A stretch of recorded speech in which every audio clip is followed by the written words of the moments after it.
Anthony Dari, Peninsula Podcast. I'm here with Connor Sheffield. How are you, my friend? I'm doing all right. How are you doing? Thank you for having you on. It's been a little while since we've been back on. We always promise for our active guests that have lots going on, we try to bring them in periodically because so much can change within a year. Hairstyles, facial hair, lots of different things can progress. What have you been up to? It all migrated up here down here. Yeah, same thing happened with your dad. I don't know if his was as creative as yours was, but that'd be fun. So anyway, it's good to have you back, and I want to kind of just dive right in. So last time you were here, I knew you had a lot going on. Tell us some of the big things that have changed. You had a race season in between last time you were here, right? I think we were like pre-race season last time. Yeah, we were. Oh my God, when was it that I came in? I was just trying to remember. January last year. Yeah, so it was a little bit before on the high side really took off. That is getting pretty big. It was just before race season. Last season was it was a little tough. We didn't get out there as much as I would have liked to, but I look forward to getting out there a little bit more. But I did also even though it was very difficult, I did get my first 600 win. That's so huge. that was that was awesome. It was a very physically taxing night, but it was just the most memorable racing thing that I have. So when you say 600, what does that mean? I'm sure that's some kind of classification or type of race. Yeah, so that's the cars that we drive, 600 cc's. They're the micro sprints that you'll see the pictures of me in. That's awesome. And that race that you won, where was that at? That was at Linda Speedway up in Pennsylvania. Pennsylvania. That had to be a huge night for you, right? Oh yeah, I still think about that all the time. That was awesome. That's awesome. I'm excited for you to maybe get a couple more of them on your belt this upcoming season. So so racing's been going well, I assume. Oh yeah. And on the high side, tell us a little about that because I don't think we really dove into that too much last time you were on. Right, so that's this kind of clothing company that I've started up. We're still pumping out a lot of designs, a lot of new stuff, pretty frequently. It's a good way to kind of merge two things that I'm very passionate about, which is cannabis as medicine and racing. Which so this is something that I've put out a lot, something that I really like about on the high side, something that I'm very happy that I even thought about. Was that a portion of our proceeds with the company go towards funding medical cannabis research, and that's kind of ties into a foundation that we got started over the last year as well since we talked, the Connor Sheffield Foundation, which is kind of got a focus on researching with mental health related issues. So we'll just bebop all around. Let's go back to the foundation because that's something that's new that started. You mentioned that there's a focus around mental health, and you also mentioned doing some work with some local universities, right? Right. And I find that that's really important for a lot of different reasons. First off, we lack significant research on mental health issues in general. We lack even more research when it comes to mental health and how cannabis can be a tool for that. Someone who's personally suffers from depression and anxiety and finds such alleviation from cannabis, I find it so important that we finally start getting folks like that are more leaders in traditional healthcare focus on what alternative medicine can provide. So that's awesome. I've also seen the team that you've put together for this foundation. It's incredibly impressive. And I think I saw you guys just celebrating. They took over the old Charm City Medicus across from, is that Golden Ring Mall it's across from? Yep. Yeah. So I'm glad. That was a dispensary that started off doing really well and had a huge patient base and then kind of tinkered off a little bit. So I'm glad to see some good folks back at the helm of that. It's a great place too. We were just down there. It's a cute little place. Yeah, it is a great. It was a good looking dispensary before, and those guys do things well. Everybody there is super friendly too. They really did a good job taking over the place. Yeah, they have a good team. Oh yeah. Around them. And of course, Nurse Laura has been working on our Peninsula Holistics team for over 4 years now. She works with dispensaries on the Western Shore and doctors' office and providers' offices, and getting them matched up with our CBD products. So we know how she operates and the ties that she has. She comes from a long background in medicine, both on the patient side, but then also on the operations and the internal side. And her understanding of how hospitals work behind the scenes, I think, is really helpful for your foundation. I'm really happy to see her applying her previous experience to such a good cause with you guys. So foundations are awesome in their mission, and everyone gets super excited. But without funding and without resources, foundations kind of are limited in what they can do. So I know that you guys have this. This will drop in a couple of days. So I know that you guys have a big event coming up at Full Tilt Brewery. Oh yeah, On March 9th for the foundation. that'll be And, huge. and that will Yeah. be huge. That should drive a lot of dollars, and also I bet it'll drive a lot of good networking and relationships. I know some of the folks that'll be attending there, and I know that it'll be a hit. And when you are able to bring all those folks together at one time, one place, doesn't happen very often. It's only for a foundational event or something like that. So those tickets can. How do people find those tickets? Is it Connor's Foundation? How do You can go on the Facebook page, or you could go on the website, ConnorSheffieldFoundation.com. So you can find those tickets at the website countersheffieldfoundation.com or just the Facebook page, right? Correct. Cool.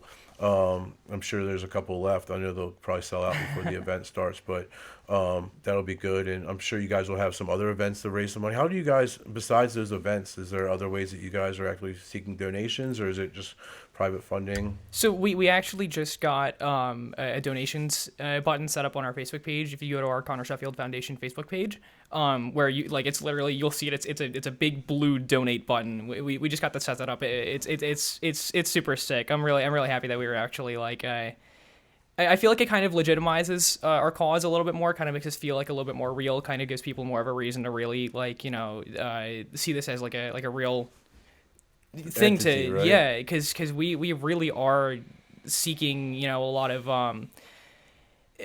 like answers with how can medical cannabis, especially right now, how can medical cannabis help with things like like mental health, especially in the PTSD, anxiety, depression areas, which all of which are things that I personally suffer with these things. Right. So that's kind of a main thing right now, but it's just it feels really cool to be able to like pull up our Facebook page and see that donate button. It's awesome. About it's a lot. Oftentimes it's always about the legitimization of cannabis, right? And a lot of people talk about it. A lot of people feel the need to do that in different ways. Some people pound on their chest, some people march, some people light up joints in DC, some people write letters. There's lots of different ways that you can advocate for this, but I seem to find that honey and sugar and carrots are the way that I try to approach this, and not so much the stick, not so much through condemnation, not through much saying, how could you guys not understand that this is such an awesome tool?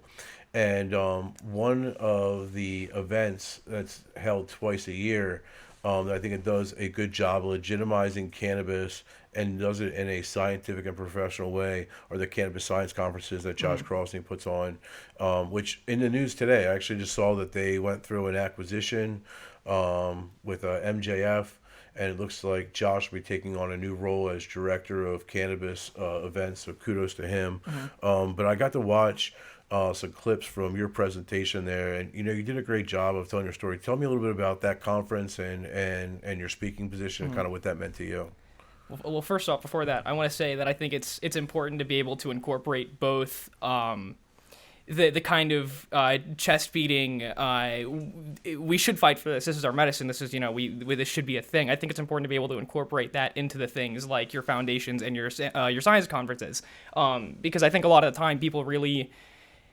We're still living in an age that I think a lot of people are really not realizing the past few years specifically, that cannabis is still as stigmatized as it was in say 10, 20 years ago. It's really not that much different, even though it kind of feels like it because states are legalizing. So I think it's important to be able to incorporate and say fight for this. Like, we really need this legalized. Go to your delegates, go to your senators, go to your local politicians, and really fight and advocate. Like, don't give that up for just conferences and stuff. You have to be able to incorporate all that at the same time. That's what I'm trying to do. That's what I want to do. But I think being able to go to these conferences has also given me a big, a very big, a very big voice, and that's why I'm excited to go to the conference in California this coming May, as long as they don't reschedule it again. That'll be a lot of fun. But yeah, no. So when I went in September on my birthday, that was a very. It gave me a little bit more experience, I'd say. I hadn't spoken in front of a big crowd like that in a little while because COVID and all that. And it is like I said, it's just important to be able to get your voice out there and really just fight like that. It's what I look forward to keep doing throughout the coming few years. I don't see any sign of stopping doing that. Sure. So we talk about the foundation and the work that you're doing in that piece, but then there's also Connor's Courage. And that really is more of the advocating, right? Yeah. That really is working with delegates. So explain some of the work that you're doing on that end, both in Maryland and then more maybe on a broader scale. So a couple of weeks ago, we had a call with Chairman Pendergrass, I believe is her name. I didn't want to mess that up. And we're right now looking to fight for a bill that would see legalization for medical cannabis use for patients in hospital. Which is going to be a very huge thing for people like say people like me who like literally I wake up in the morning in a lot of nausea, a lot of pain, like unbearable some mornings, you know what I mean? And unfortunately, we came into it just a little bit too late for this year. So I think coming next year we're gonna be really like fighting and going down to Annapolis for that and just trying to get done what we can. Yeah, there was a law, I'm sure you know about this, there was a law passed in California with kind of the same things to it. We want to try to get some inspiration off of that bill and mainly try to translate that into however we can get it here. Just really any way of getting it is what we're fighting for. Yeah, it's so important to not discontinue a medication to a patient that's working successfully because they need to be within the term of a hospital. It's medicine, like no matter what, it doesn't matter. Same thing with the school. I actually had a very frank conversation in a public setting with a former, I say former, he's no longer the CEO of a local hospital. Mm-hmm. And I brought up this challenge to him, and he very tongue-in-cheek tried to make a joke and said, well, we have a no-smoking policy at the hospital. Well. And I said, first off, that's unfair because I just went over the 12 methods of administration you can use. I was like, but more importantly, what happens if you have an epileptic patient who's 9 years old and she's playing at the beach and she breaks her ankle and destroys it, compound fracture? Are you not going to give her CBD or cannabis treatment and let her start having seizures at your hospital? Especially when it's the only thing that is known to help that patient. Yeah, what lawsuit are you willing to face, and what are you willing to put a patient through before you acknowledge that you have patients that are dependent upon this, and this is not just something that is being pushed under the rug as a fun time in the form of a medicine. That happens. You know that happens. Like that's like it's a real thing that like it does happen in a lot of these states where this isn't a thing. You guys know Riley, right? Mm-hmm. And following some of her challenges and understanding, what her mom had to do at certain times to make sure that she got her medicine is crazy.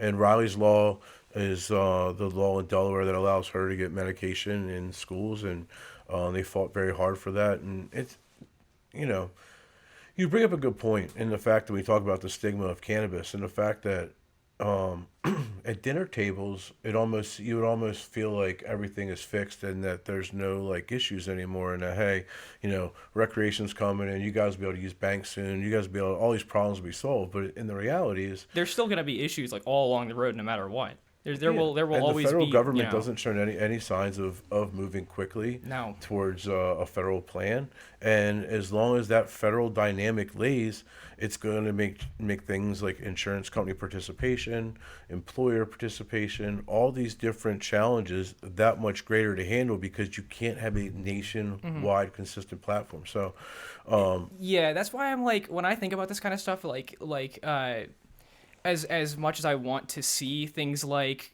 legalization happen like immediately and across the nation, you know, have all this stigma broken. It's like you got to be realistic about it. Like nothing is going to happen overnight. It will take a long time before something like this happens. It'll be out of a lot of people's lifetimes. You know what I mean? It could be out of mine. For all I know, I would, as much as I would hate that, it's kind of like just like you got to be realistic about it. You know what I mean? Yeah. But I think we are getting closer. We are like actually breaking ground, and we're getting people to listen, and that's at least the very first step in all of this, is at least getting people to hear our voice. It's happening at a state level right now, and what I think you're seeing is, I think the South is like kind of the last unlocked territory. Oh yeah. You got Mississippi, Alabama right on the cusp, North Carolina, South Carolina right on the cusp. You get 4 red states like that to flip over, and then all That of a could sudden, change the dynamics. Places like the Midwest and like it does. What happens is it's all done by interest, right? And all of a sudden, the interests right now in the southern states they're not interested in cannabis. They don't care what happens. They're not really interested in playing ball.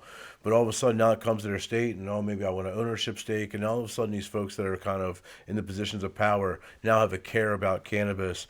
And all of a sudden, something like a safe banking bill or a descheduling bill seems realistic. In my mind, you know, you're 3 to 4 years away from that, but that's in our lifetimes. Oh yeah. It's like, it's just the thing is that to a lot of politicians in today's age, and I guess at today's age, it's always been like this, is that it's not an issue unless it's like an issue.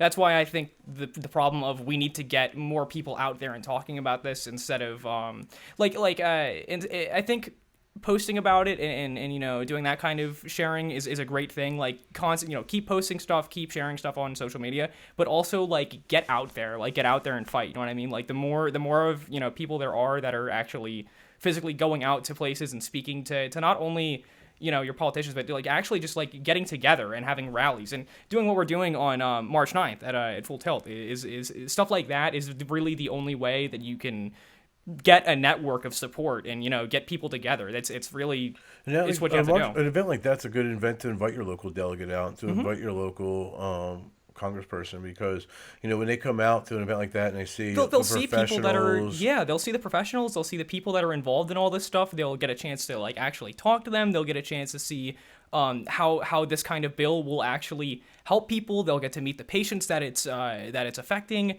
It's an incredibly necessary thing, and it's something that I want to do more of these. You know what I mean? Like I have a lot of faith in this. No, I do too, and you're being a good ambassador, and this is how things get normalized and progress. So kudos to you. So let's start looking towards the forward. Tell me about this upcoming race season. What do we got going on? Are you still racing the same size car? Yeah. Will you be in that car for forever? Is that like your forever size, or like is there a hope to move to different divisions, or how's that work?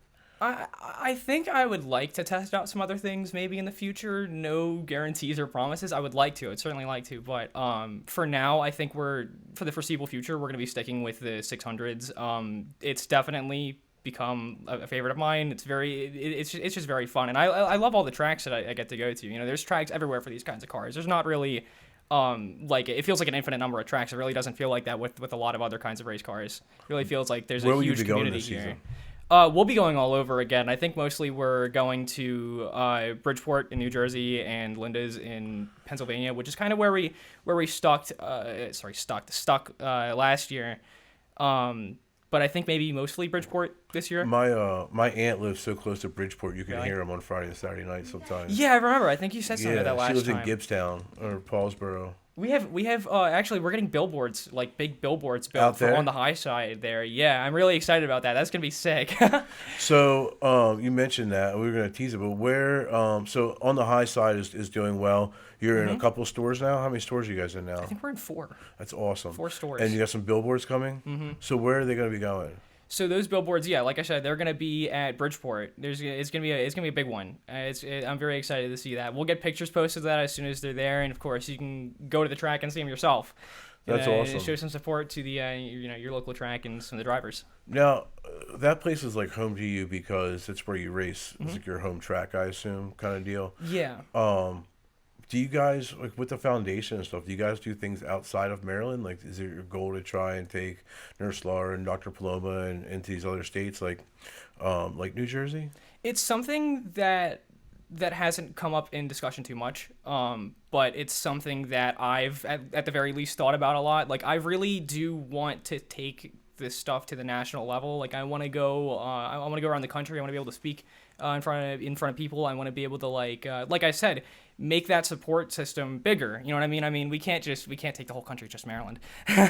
No. We have to really, like I said, like I've been saying this whole time, like we have to like really get out there and fight and talk to people. It's the only way. For me, it's my focus really is like on the Mid-Atlantic region. Like I see so much growth right now in Pennsylvania, New York, Maryland, Delaware, Virginia is getting ready to have a new program come online, North Carolina, South Carolina. So I'm just really have a hyper focus in these areas, and I've been spending a lot of time in New Jersey. I'll be there again tomorrow night, meeting with the county council, and it's interesting.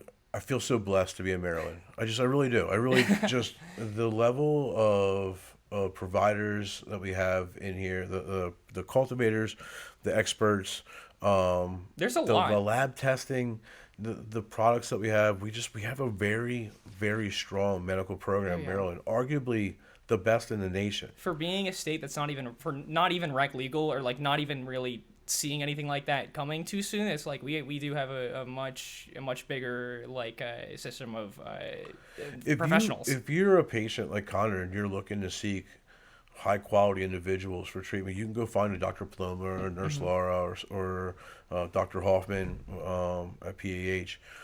But in New Jersey and some of these other states, like It's almost impossible. You don't really find that level of professionality or experience. Even experience is Yeah. is a very big thing. Experience is obviously probably number one thing. And I'm doing the work out there, and I got to hear a medical cannabis dispensary that's getting ready to open, and like they were clueless about cannabis as a medicine. I mean, it was wild. It was really interesting to hear someone who had a license like that, not because the application process, everything was so much different out there. Like for Maryland, we wrote our own application, so we learned everything before we actually started doing it, and then we had so much time because it was such a slow process, it required so much patience that by the time we actually opened our doors, we were pretty prepared.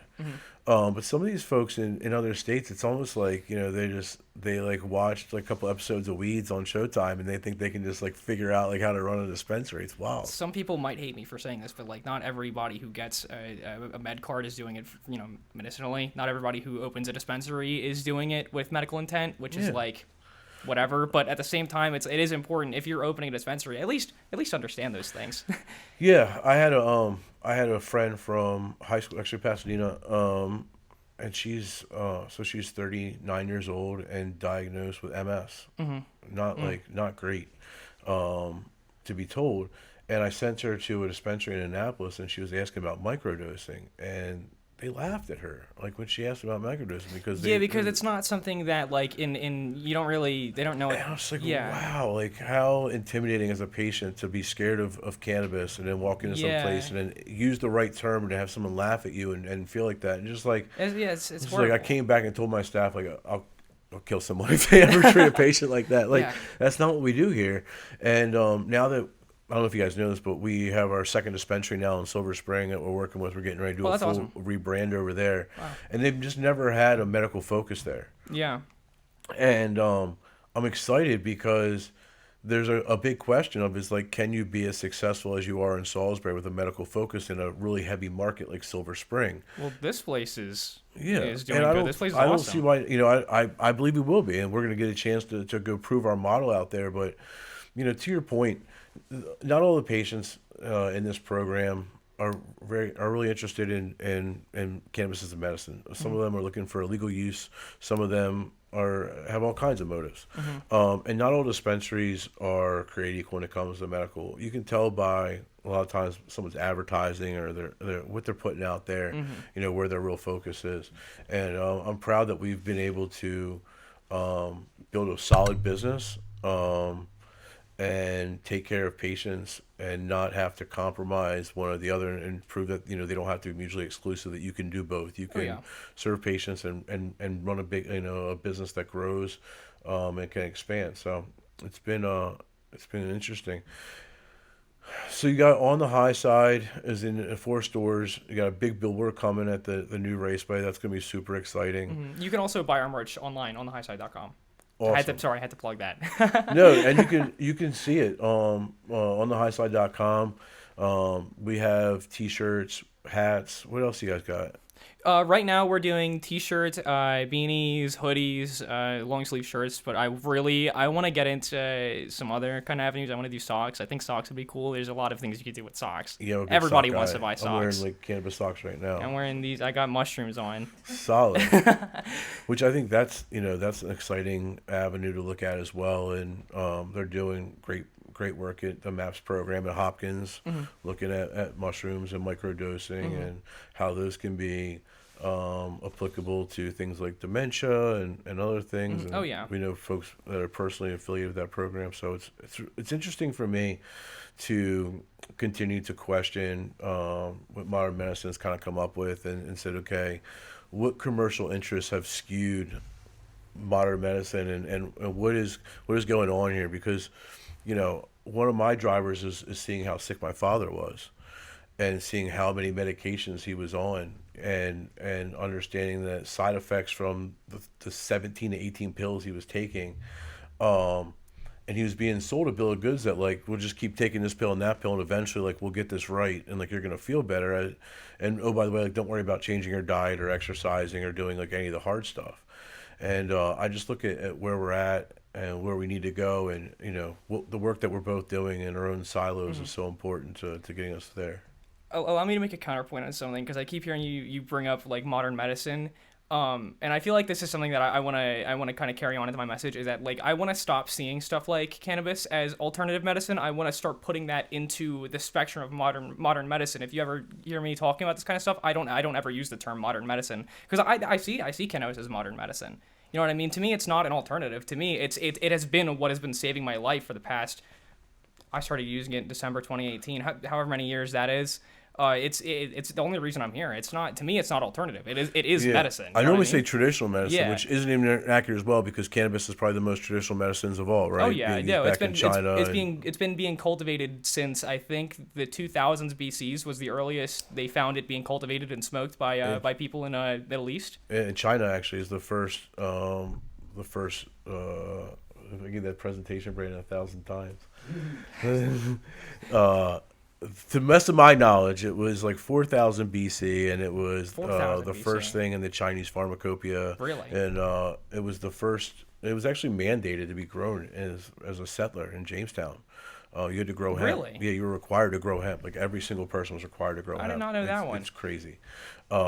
So I understand your point, and I want to make sure that I acknowledge that as Yeah. well. It's not so much that I look at it as like a different medicine, but I understand how much No, it's applied yeah. so differently to patients. It's crazy. That's what I'm saying, is that like it's never I know. prescribed. Like here's an indica tablet. Well, yeah. So and- that's what I'm saying, is that the only reason why you're not calling it modern medicine in the circumstance is just because of probably the fact that it is treated so completely differently. Otherwise, if you could just go to a doctor's office and be like, "Hey doc, hit me with my prescription."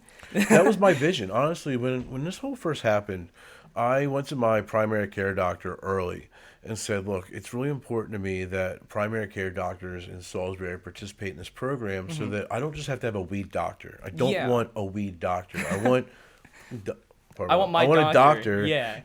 That I'm open and honest with, that knows what I'm doing and knows that cannabis is a part of what my treatment plan. Like I shouldn't have to go to this like specialized A lot of people area. have to hide that from their doctors. many do. I was very lucky that when I broke that news in quotations to my surgeons and my primary care team, they were very supportive and open of it. But I honestly think that was just because of the situation I was in. Where I weighed like 60, 70 pounds. I was very small, and I was like 14 years old. I was like dying. You know what I mean? Right. But unfortunately, it's not the same thing for a lot of people. Like most people can't just tell their primary care, like their doctor or whatever, hey, I'm trying because a lot of people aren't usually in that kind of a situation. You know what I mean? You've been put in situations that nobody would ever put themselves in, but you get this level of credibility, right? When you're that sick and you're like, yo, this is a medicine, all of a sudden like people seem to listen to you. And it's hard in some ways because you shouldn't have to be dying For at anybody to take 14 it for someone seriously. to justify using cannabis. Yeah. Right. But at the same time, if you're a person of faith, and I am, I believe that like people are put in different positions, and I feel like you've been put in this position because you've been such a good advocate, and unless you've lived that life, unless you were dying, unless you were in that very critical circumstance, you probably wouldn't have convinced them that this was like a tool, We right? probably wouldn't have been able to tell them. And maybe that was like, maybe this is all like part of the thing. But my primary care doctor, after telling me that he was that he appreciated me coming to him, being honest and transparent, he went on a spree where he wrote like 60 certifications. He's telling me, I'm writing all these certifications. Wait, is it good or bad And then spray? a bad spree. Because then he talked to his insurance provider, who told him that he wasn't basically that he was putting himself in jeopardy, and he canceled all 62 certifications in one day and just left a ton of people hanging. Whoa, And it was just wait, like what? horrible experience. And I've never been back to this position since, and he has got a horrible reputation around town. But you're right, like, and I'm right in the fact that like, See, but that ties back around to the stigma thing, is that it's no different. Like, people will completely, it doesn't matter who they are in your life if they hear you're doing something like that, even if it's for a completely medical reason. Doesn't matter how much or how little you're doing, they will cut every tie with you, or even from their own life. They'll cut ties, or they'll cut ties from their own life. I'm sorry, it's just so a little bit of words wild. there. It's crazy. Now I'm back to going to a certifier who I only talk to really once a year when I get my certification, and that's it. Like it's so there's so much opportunity for a more symbiotic care, like a more synergy between providers and dispensaries. And I'll tell you this, I'm starting to see technology start to address some of these needs. I'm starting to see some platform solutions that are yeah. trying to connect hospitals and doctors and dispensaries so that everyone is talking, because there's not really a place. We implemented a practice management software here and tried a pilot program with a provider where we were trying to put together something that was going to allow us to share information back and forth with us and the provider Yeah. and the pharmacy, because that's the other piece of this as well. Is we talk about modern medicine, traditional medicine. What I'm really meaning is basically pharmaceuticals, versus a lot of natural homeopathic options. And the sorry, You're okay. farm I knew it wasn't for you. is me. It wasn't bothering There me. really needs to be a conversation happening with providers, patients, dispensaries, and the pharmacy, the pharmacists. One of the things I watched happen to my father was, heaven forbid, he went into the hospital and they changed his prescriptions, trying to get the prescriptions back the right way that they were, because It's there a was a whole cardiology. mess. It's You've a been whole this, right? thing. You've Oh, had yeah. you got a stomach doc, you got a this doc and a that doc and Oh, a yeah. blood doc, and all these it docs was, are poking and prodding and putting different pills in you. It becomes crazy. For a while, it was like I couldn't keep up with like the names of all my doctors. I still can't. I still don't keep up with all the names. I know some of them. I know the ones that I see more than the other ones. Sure. I don't. Yeah, I can only imagine, man. Anything else you wanna get out before we invite you back in a couple months? I just same message as I put out earlier. Is just like you got to keep fighting. Show up to local rallies. Show up to, if you're willing to take a drive. Make a day trip out of it. Go to a rally far away. Just be a voice. You know what I mean? Just be something. Fight. Be an activist. Doesn't matter. Every voice counts. Every voice matters in the movement. Check out Connor on Facebook, Instagram, ConnorSheffieldFoundation.com. Always a pleasure having you on, man. You're wise beyond your years. I appreciate having Thank you you. on. Thank you. I'll be happy to come back on some other time. Invite me back on. Awesome. I love this stuff. Sounds great.